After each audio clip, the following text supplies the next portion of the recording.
Next video চলে এলাম। এই ভিডিওটা আমি করছি অ্যামিজার। আগের ক্লাসে আমরা করেছি অ্যামিজার দিয়ে, আজকের ক্লাসটাও অ্যামিজার দিয়েই হবে, বাট নেগেটিভ। আগের সেন্টেন্সগুলো পজিটিভ ছিল, পজিটিভ সেন্টেন্স করেছিলাম, আজকে এটা নেগেটিভ করবো। Am is are negative. নেগেটিভ মানে হচ্ছে না বাচক, যেটাকে বাংলায় আমরা বলি না বাচক। মানে নেগেটিভ মানে সেখানে একটা নট থাকবে, নো থাকবে, নো ওয়ান, নেদার, এরকম অনেক ওয়ার্ড থাকে, কিন্তু যেহেতু আমরা অ্যামিজারের সাথে করছি তাই আমরা নট ইউজ করব। অ্যামিজারের সাথে নট ইউজ হয়। তাহলে অ্যামিজার কোথায় বসে এটা আগের ক্লাসে শিখিয়ে দিয়েছি। আজকে দেখে নিচ্ছি যে অ্যামিজারের সাথে নট ইউজ করে কীভাবে বাক্য তৈরি করা যায়। তাহলে আই অ্যাম মানে হচ্ছে আমি হই, কিন্তু এটাকে যদি আমি নট ইউজ করি তাহলে নটটা কোথায় ইউজ হবে? নট সবসময় ভার্বের পরেই ইউজ হয়, ভার্বের পরে। অ্যামিজারটা কি? অ্যামিজারটা ভার্ব। তাহলে আই অ্যাম, তাহলে আই অ্যামকে যদি আমাকে নেগেটিভ করে তা পজিটিভ হলো আমি হই। যদি আমাকে নেগেটিভ, তাহলে আই অ্যাম মানে আমি হই। আমি একটু লিখে নিই, আমি হই। তাহলে এটার যদি নেগেটিভ করতে হবে কি হবে? I am not. তাহলে আমি হই না বা আমি না। উই আর মানে আমরা হই। সেম এখানেও তাই, উই এর পরে একটা আর বসবে, তারপরেই নটটা বসবে। উই আর নট মানে আমরা হই না বা আমরা না। সেম এরকম করে you are, sorry, they are, he is, she is, it is, এতটা শিখেছিলাম আগের দিন। এখানেও তাই করব। ইউ আর, তাহলে ইউ আর এর সাথে নট কোথায় ইউজ করবো? You are not. They are not, he is not, she is not, and it is not.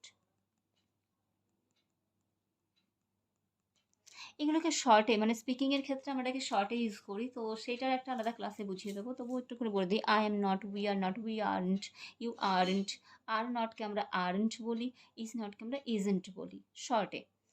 তো ইউ আর নট মানে আমরা হই, এটা উই আর নট মানে আমরা হই না, ইউ আর নট মানে তুমি হও না বা তুমি না, দে আর নট মানে তাহারা হয় না বা তাহারা নয়, হি ইজ নট মানে সে নয়, শি ইজ নট মানে সে নয়, হি ইজ করে মেল জেন্ডারদের জন্য, she is for female gender, আর ইট ইজ নট মানে ইহা হয় না বা ইহা না। এবার এটা দিয়ে আমি সেন্টেন্স কীভাবে তৈরি করব? আগে একটি সেন্টেন্স বলেছিলাম, আমি একজন doctor, I am a doctor.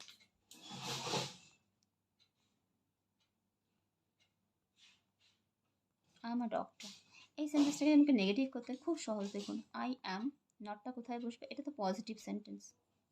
Positive মানে হ্যাঁ বাচক বা অ্যাফার্মেটিভ। এটাকে নেগেটিভ করতে গেলে কি ইউজ করতে হবে? I am not a doctor, মানে আমি একজন ডাক্তার নই বা আমি একজন ডাক্তার না। আমি হই না একজন ডাক্তার, এভাবে কিন্তু মানে সেন্টেন্স বাংলার মতন করে পেতে পেতে ইংলিশ করা যায় না, এভাবে পেতে পেতে ইংলিশে ট্রান্সলেশন হয় না। তাই বাংলাটাকে যেমন আমি হই একজন ডাক্তার বা আমি একজন ডাক্তার দুটোই এক। আমি হই একজন ডাক্তার লিখতে গেলে আমাকে ইজ ইউজ করতে হয়, সরি, আই এর সাথে অ্যাম ইউজ করতে হবে সেম। কিন্তু যদি আমি একজন ডাক্তার লিখি, হই কথাটা সেখানে না লেখা থাকলেও বাংলায় আমাকে ওখানে মিনিং ধরে নিতে হবে যে ওখানে অ্যাম ইউজ করতে হবে, কারণ ভার্ব ছাড়া সেন্টেন্স হয় না, আর অ্যাম ইজ আরটা হলো ভার্ব। তাহলে I am a doctor positive sentence, এটা নেগেটিভ করতে গেলে আমাকে একটা নট ইউজ করতে হলো। এবার আমি যদি বলি ইউ আর আ স্টুডেন্ট, এটা নেগেটিভ করলে কি হবে? You are not a student. এরকম করে প্রত্যেকটা সেন্টেন্সকে নেগেটিভ করা যায়, আর তার মিনিং বাংলা মানে যদি জানা হয়, আই এম আ ডক্টর, আমি একজন doctor, I am not a doctor, আমি একজন ডাক্তার নই। ইউ আর আ স্টুডেন্ট, তুমি একজন ছাত্র বা ছাত্রী, you are not a student, তুমি একজন ছাত্র বা ছাত্রী নও।